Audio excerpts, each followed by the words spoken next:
మిమ్మల్ని ఈ ఆధ్యాత్మిక మార్గంలో నిరంతరం కట్టిపడేస్తున్నటువంటి సూత్రాలు?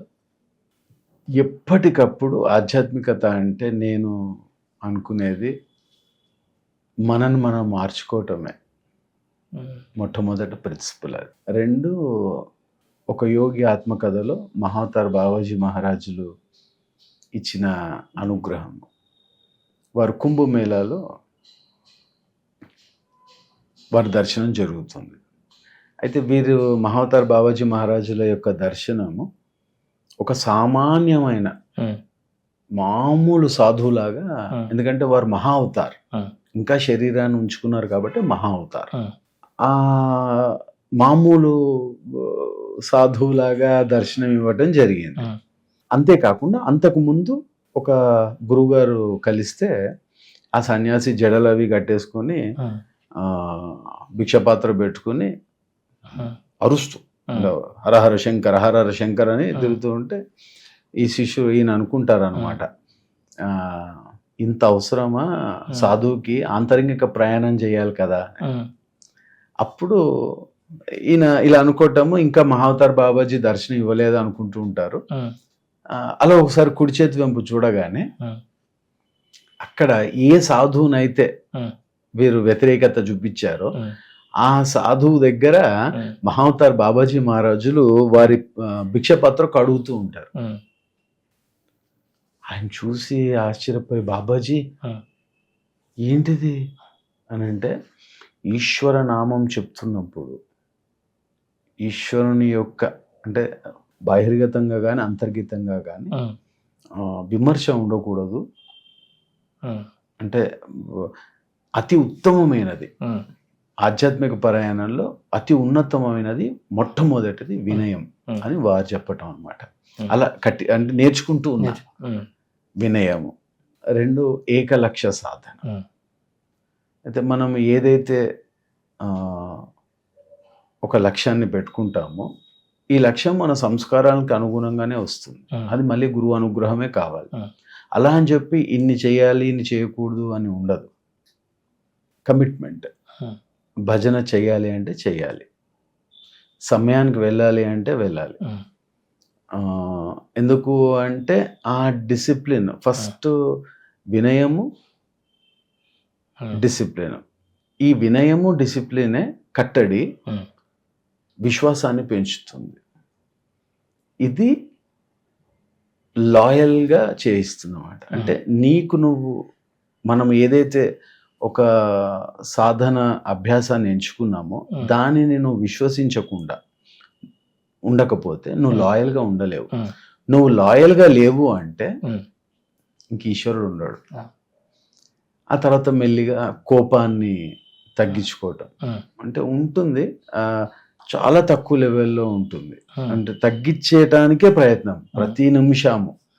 సపోజ్ 0 to 100 అంటే 10, 5, 4, 3, 2 అలా ఎప్పటికప్పుడు. ఇంకా అది కూడా నిజంగా అంటే కోపము ఆవేశము ఇవన్నీ ఉంటే మనసులో ఈశ్వరుడికి చోటు లేదు, భజన రాదు.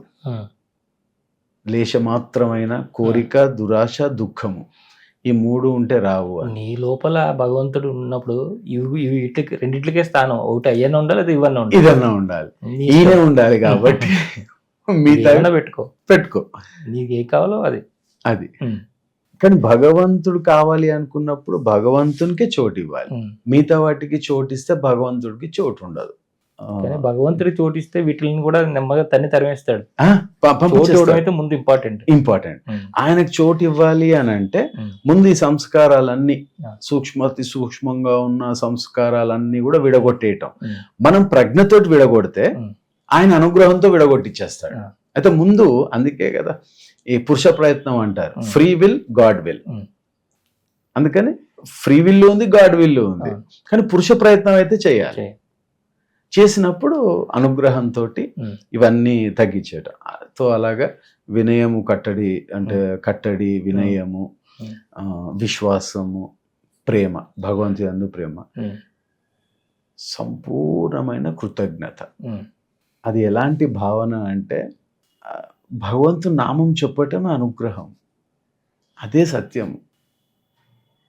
ఎంతో అదృష్టం అయితే కానీ మానవ జన్మ దొరకదు. ఉమ్, మన ముందే పిల్లులు, కుక్కలు, ఒంటెలు ఇవన్నీ కనపడుతూ ఉంటాయి. ఉమ్, అవి కూడా జీవులే. ఉమ్, ఇవన్నీ దాటి ఇక్కడికి వచ్చాం. ఉమ్, అవి దాటి ఇక్కడికి వచ్చి ఇక్కడి నుంచి మళ్ళీ అవకాశాలు ఉన్నాయి. ఉమ్, ఎటైనా అవును, ఈ అనంత విశ్వంలో సూక్ష్మాతి సూక్ష్మంగా కార్యకారణాలు జరుగుతూ ఉంటాయి. అవును, అందుకని ఈ మానవుడు ఈ ప్రజ్ఞ పెట్టుకోవాలి. ఉమ్, దానికి సంతృప్తి కావాలి. ఉమ్, ఉన్న దాంట్లో ఎంత వస్తే అంత ఉమ్, భగవంతుని సేవకి, ఆయన నామం చెప్పుకోవటానికి, ఆయనను ప్రేమించటానికి కావలసిన అర్హతలు ఉమ్, మనం సాధించుకోవటంలో వినయము, కట్టడి, విశ్వాసము, ప్రేమ, ఉమ్, తర్వాత ఇక సత్యసంధత. ఉమ్, చాలా కష్టం సత్యం మీద ఉండడం. ఉమ్. మీరు భజనలు చేస్తుంటారు కదండి, చేసేటప్పుడు స్లోగా అలా మొదలు పెడతారు, కానీ చివరికి వచ్చినప్పుడు ఒక ఉద్రేకాన్ని ఒక వాళ్ళల్లో ఒకటి ఇది తీసుకొస్తుంటారు కదా. అవును, అంటే ఎలాంటి కీర్తనలు అలాంటివి వస్తుంటాయి వాళ్ళకండి? ఎక్కువగా శివ కీర్తనలు, ఉమ్, ఈశ్వర కీర్తనలు, హనుమ కీర్తనలకి ఉమ్, మ్, అందరి లోపల కుండలిని శక్తి జాగృత అవుతుంది. వాళ్ళకి తెలియకుండానే ఆ, అంటే అందరికీ తెలిసిన విషయమే. ఉమ్, భజన్స్ చేయటం వల్ల ఏంటి లాభము అంటే ప్రతి ఒక్కరికి కూడా కుండలిని శక్తి నిక్షిప్తమయ్యి ఉమ్, జాగృతి లేని అవస్థలో ఉమ్, పడుకున్నటువంటి పాములాగా ఉమ్, మూలాధార, స్వాదిష్టాన, మణిపూరం వరకే ఉంటుంది. అందుకే నిమ్న స్థాయి అనమాట. ఉమ్, భౌతికంగా మనం ఏదైతే ఆకలి అవ్వటము, ఉమ్, నిద్ర పట్టటము ఇవన్నీ ఎలా జరుగుతున్నాయి అంటే ఈ Hmm. కుండలిని శక్తి యొక్క ప్రేరణ ద్వారానే. Hmm. అయితే మూలాధార చక్రము బ్లాక్డ్ అంటారు. Hmm. అంటే అది కప్పబడి ఉంటుంది. Hmm. దేంతో కప్పబడి ఉంటుంది అంటే భయము, Hmm. ఆందోళన, అలజడి. ప్రతి Hmm. జీవికి 3 ఉంటాయి. Hmm. ఏ జీవి అయినా Hmm. ఫియర్, యాంగ్జైటీ, టర్మాయిల్ ఇవి లేకుండా ఒక అవతారాలు తప్ప, పరమహంసలు తప్ప Hmm. ఉండరు.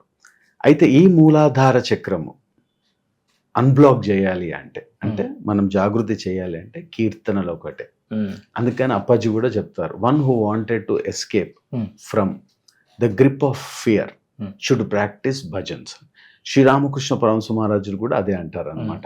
భయము, ఆందోళన, అలజడి ఇవి పోవాలి అని అంటే నామగుణ సంకీర్తన, భజన చేయాలి. Hmm. ఈ హనుమ కీర్తనలు, ఈశ్వర కీర్తనలు చేస్తున్నప్పుడు అందరికీ కూడా ఒక్కొక్క పారి మూలాధారం నుంచి నిమ్న స్థాయి నుంచి అనాహతం దాకా ఆ ఒక్కొక్క కీర్తనను బట్టి క్రియ జరిగిపోతూ ఉంటుంది. కొన్ని కీర్తనలకు అమ్మ కీర్తన, అమ్మ అంటే కరుణ, ప్రేమ కదా, అందుకని అనాహతం దాకా వచ్చి అక్కడ పెలుబీగుతూ ఉంటుంది. అందుకే జనరల్గా మన భజన్స్లో కూడా నామగుణ సంకీర్తన చేస్తున్నప్పుడు అందరికీ కళ్ళనీళ్ళు రావటము, ఇదంతా కూడా ఎక్కువ శాతము ఒక్కొక్క కీర్తనకి ఒక్కొక్క చక్రానికి ఆపాదించారు అప్ప. ఎక్కువ మాత్రం ఈ జోష్ అంటారు కదా, ఆ వైబ్రేషన్స్ హనుమ కీర్తనలో, ఈశ్వర కీర్తనలోకి ఎక్కువ పెలుబీగుతుంది అనమాట. ఈ ఫియర్, యాంగ్జైటీ, టర్మాయిల్స్, అలజడి లేని జీవి లేడు. నాకు లేదు అని చెప్పారంటే అబద్ధం. ఈ 3 దశలుగా మన మనస్సు ప్రయాణంతో పాటు జరిగిపోతూ ఉంటుంది. ఇది పోగొట్టాలి అంటే భజన్స్. ఇక మూలాధార నుంచి స్వాదిష్టానం. అక్కడ ఏంటి, అందరూ గిల్ట్ ఉంటుంది, తప్పు చేశామన్న భావన. ప్రతి మనిషికి గత జీవితపు మరకలు ఉంటాయి, అది తినేస్తూ ఉంటుంది. అది పోవాలి అంటే నామగుణ సంకీర్తన. అలా ఒక్కొక్క దగ్గర నుంచి అన్బ్లాక్ చేసుకుంటూ ఎప్పుడైతే విశుద్ధ చక్రం దగ్గర, కంఠం దగ్గరకు వస్తుందో అక్కడ కేవలము సత్సంగము, భగవద్ విషయాలు, కేవలము భగవంతుని గురించే మాట్లాడాలి, భగవంతు గురించే చర్చ చేయాలి, సత్సంగమే చేయాలి అనేటువంటి భావన సత్యాన్ని పట్టుకుని ఉంటారట. ఠాకూర్ చెప్తూ ఉంటారు. సో అట్లా మంచి జోష్ అని అంటారు కదా, అది వైబ్రేషన్స్ తెలిసిపోతూ ఉంటుంది. ఒక ఆరా ఏర్పడటము, అందరూ తాధ్యాత్మతను చెందుంటారు కదా. ఈ మధ్య మన జయనామగుణ సంకీర్తనలో అందరికీ కళ్ళ నీళ్ళు వచ్చేస్తున్నాయి, చాలా ఉధృతంగా వస్తుంది. అది అప్ప అనుగ్రహం. స్వాదిష్టానం నుంచి ఉమ్. మణిపూర్కు మెల్లి అనాహతము విశుద్ధము. ఎప్పుడైతే వాయువు ఇక అంటే జనరల్ గా ఏమవుతుందంటే ఆజ్ఞా చక్రం దాకా వచ్చి ఒక్కొక్క స్థితి ఏర్పడుతుంది. అంటే ఎలా ఉంటుంది అని అంటే వాయువే ప్రాణశక్తి అంతా ఎనర్జీ. ఎలా ఉంటుంది అంటే ఒక్కొక్క పారి మూలాధారం నుంచి టక్కుమని ఇట్లా గెంతినట్టు వెళ్ళిపోవటము, అదే స్థితిలో ఉండిపోవాలనిపిస్తూ ఉంటుంది. అంటే అది ఇంకా అక్కడ హెచ్చు తగ్గులు సంకల్ప వికల్పాలు ఏవి ఉండవు, ఒక ఆనంద స్థితి అనమాట. ఎప్పుడైతే అందుకే మనిషిని మనము జీవిని చూసి గుర్తుపట్టవచ్చు, వారి చక్రాల స్థానం ఏంటి అని. వాళ్ళు ఆరా అంటారు కదా, అది దానికి దైవానుగ్రహం ఉంటే చాలు. అంటే ఎవరికి ఏ చక్రం ఓపెన్ అయింది తెలిసిపోతుంది, తెలుసుకోవచ్చు. తెలుసుకోవాలని చేయకూడదు, అది తంత్రం అవుతుంది. అమ్మ అనుగ్రహం అది చూడగానే తెలిసిపోతుంది ఎక్కడెక్కడ ఎలివేషన్ ఉంది. అంటే మన సామాన్య జీవితంలో ఆధ్యాత్మిక ప్రయాణం ఎలా ఉంది, భౌతికంగా ఎలా ఉంది అని మనకు తెలిసిపోతుంది. మనము నిమ్న స్థాయిలో ఉందా ఇది ఎక్కడంటే అక్కడ నిక్షిప్తమై కూర్చుండిపోతుంది శక్తి. ఆ శక్తిని జాగృతి చేయాలన్నమాట. ఎప్పుడు మూలాధారంలోనే ఉండిపోతుంది. ఈ యోగులు ద్రష్టలు వారు ఏం చేస్తారంటే ఆ శక్తిని జాగృతం చేసి చాలా మంది పరమహంసలు అవతారాలు వారందరూ కూడా అనాహతం కానీ విశుద్ధంగా కానీ పెట్టుకుంటారు. తీవ్రమైన మహాభావన స్థితిలోకి వెళ్ళినప్పుడు ఆజ్ఞా చక్రం దగ్గర పెట్టుకుని సహస్రారం దాకా వెళ్ళి తిప్పేస్తూ ఉంటారు. ఈ తేడాలే సవికల్ప సమాధి స్థితి, నిర్వికల్ప సమాధి స్థితి అని చెప్పడం జరుగుతుంది. భజనలో ఇవన్నీ జరుగుతాయి. బ్యూటీ ఏంటంటే ఇది జరుగుతుంది అన్న ఎరుక ఉండదు, దాని అంతా సహజంగా జరిగిపోతుంది. అది అద్భుతం. అది చెప్పించటానికే స్వామీజీ నేను పంపించారు బయటికి. శ్రీరామకృష్ణ పరమహంస మహారాజులు, మన మహావతార్ బాబాజీ మహారాజులు పంపించిందే అందుకు. ఎందుకు అంటే చాలా మందికి ఒక ఒపీనియన్ ఉంటుంది అన్నయ్య, అంటే భజన అంటే ఎవరిని విమర్శించట్లేదు, నలుగురు కూడుకోవడము, కొంచెం ఇండిసిప్లిన్ గా ఉండడము అలా జరిగి ఉండొచ్చు, మనకు తెలియదు. అయితే మోత అలాంటి అభిప్రాయాలు ఉన్నాయి కదా, అవన్నీ పోగొట్టడానికి భజన ద్వారా కూడా భగవత్ ఉద్దీపన కలిగి నామగుణ సంకీర్తన ద్వారా తొందరగా భగవంతుని చేరుకోవచ్చు. ఇహపర సుఖాలు రెండు ఇస్తారు.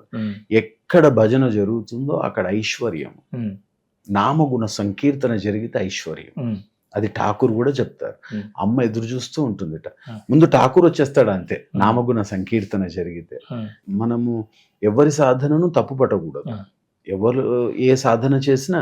అందుకే అన్నయ్య ఏమంటారంటే మీరు ప్రదక్షిణాలు చేస్తున్నారా చేయండి, భజన్కి రండి. మీరు క్రియాయోగం చేస్తున్నారా, క్రియా సాధన చేయండి, భజన్కి రండి. మీరు సేవ చేస్తున్నారా చేయండి, భజన్కి రండి. ఈ భజన ఏం చేస్తుందంటే మల్టిప్లైర్ ఎఫెక్ట్ ఇస్తుంది అన్నమాట.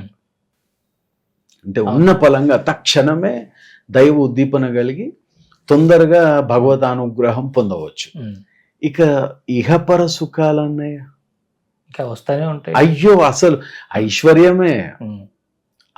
ఇక భజన జరిగిన చోట అప్పాజీ కూడా చెప్తారు, ఎక్కడ భజన జరిగితే అక్కడ ఐశ్వర్యం, అక్కడ ఆనందం అది ఖచ్చితంగా ఉండి తీరుతుంది అని చెప్తారు. అలా వారు ఎన్నోసార్లు కూడా మనకి అందరికి అనుగ్రహం ఇచ్చారు.